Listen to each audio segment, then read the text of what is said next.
On this episode, we are going to briefly be analyzing you through three main questions and three main answers from Real Madrid 2-1 victory over Chelsea in the United States in their final preseason tour game.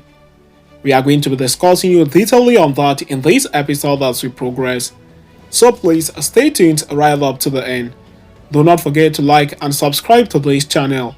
Turn on your notification bell so you do not miss out on our daily Real Madrid update.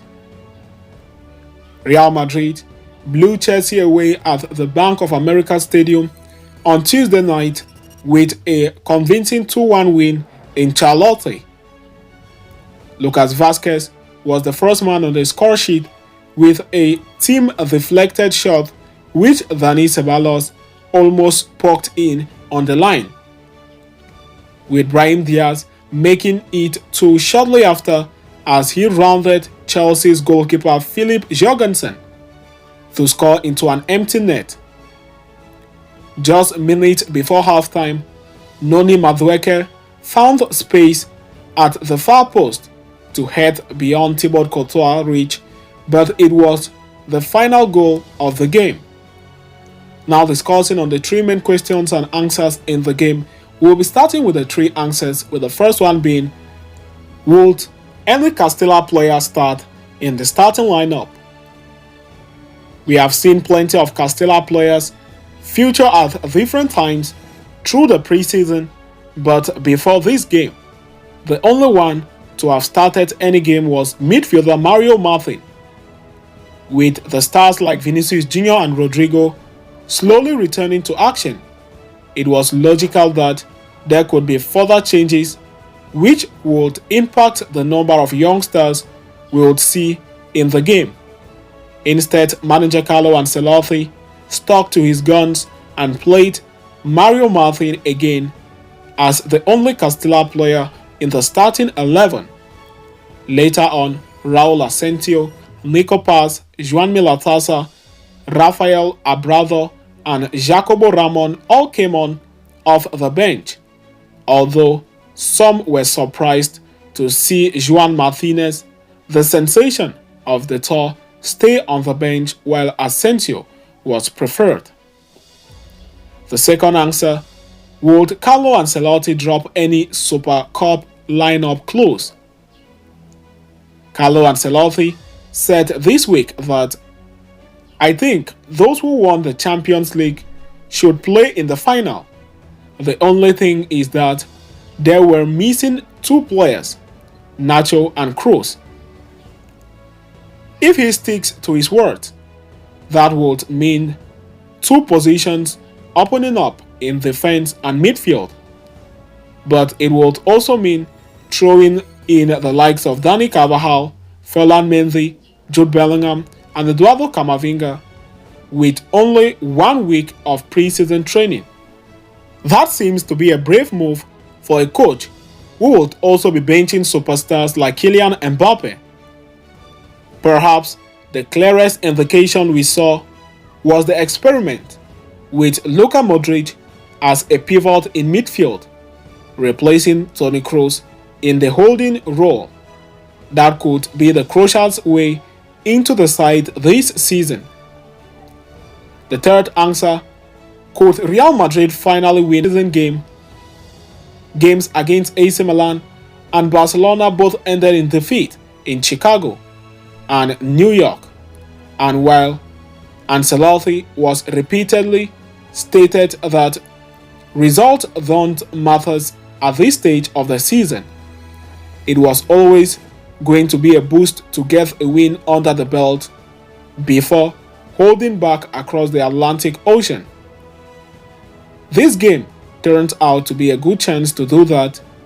Real Madrid looked a class above Chelsea in every aspect, racking up 57 ball possession and 14 shots compared to Chelsea's 9, and generally looking more in control of the tempo and movement in the game. The Blues couldn't handle the pace and flexibility of Real Madrid's front three, and had this been a competitive game, Los Blancos almost certainly would have scored more than 2 goals. Now moving to the 3 questions we took from the game. The first one, where were Adragule and Endrick? After all the excitement generated by Adragule this preseason, fans in Charlotte were disappointed not to get to see the Turk in action, as both him and Endrick were left on the bench.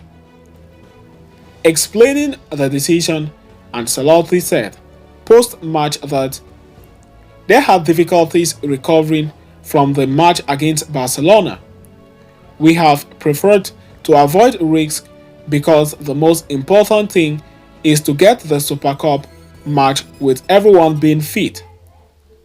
They have worked individually this morning and they are fine and will start with the team on the 9th, said Ancelotti after the game.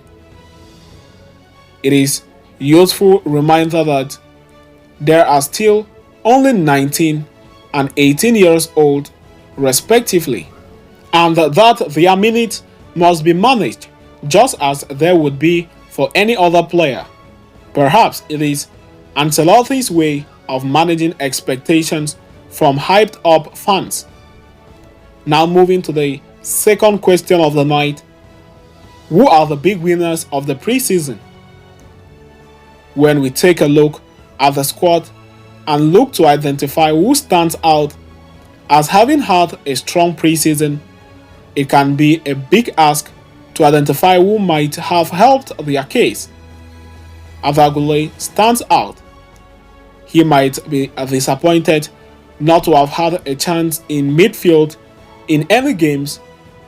Eder Militao has shown that he is fully fit and raring to go, but perhaps the man with the biggest point to prove who lived up to the expectations has been Brahim Diaz, who set up 1 goal and scored the other against Chelsea. Behind Jude Bellingham in the pecking order at Real Madrid, he now has increased competition in the front line and must be wondering where his minutes will come from. With this preseason behind him, he stands a better chance of getting onto the field than he might have expected. Now moving to the third and final question of the night. How will Carlo Ancelotti handle the goalkeeping situation at the club? Once again, Ancelotti decided to start Thibaut Courtois and bring on Andre Lunin for 45 minutes off the bench. He did the same against AC Milan, while the Belgian played the full 90 minutes against Barcelona. It raises question marks over how Ancelotti plans to handle the intense goalkeeping situation, with Lunin keen to get more minutes. With just 3 weeks remaining in the transfer window, there is plenty of time for him to move elsewhere in search of regular game time. But if he doesn't, as Ancelotti appears to have suggested with his insistence that the squad won't have any more transfers in either direction, then it poses a challenge. Lunin will be around and expecting minutes, but where will they come from is the big question looming in Ancelotti's mind. So having discussed and concluded with that, we have come to the end of this interesting episode. Thanks for following us right up to the end. Please do not forget to like and subscribe to this channel. Turn on your notification bells so you do not miss out on our daily Real Madrid update. See you next time, and a very big Hala Madrid to us all.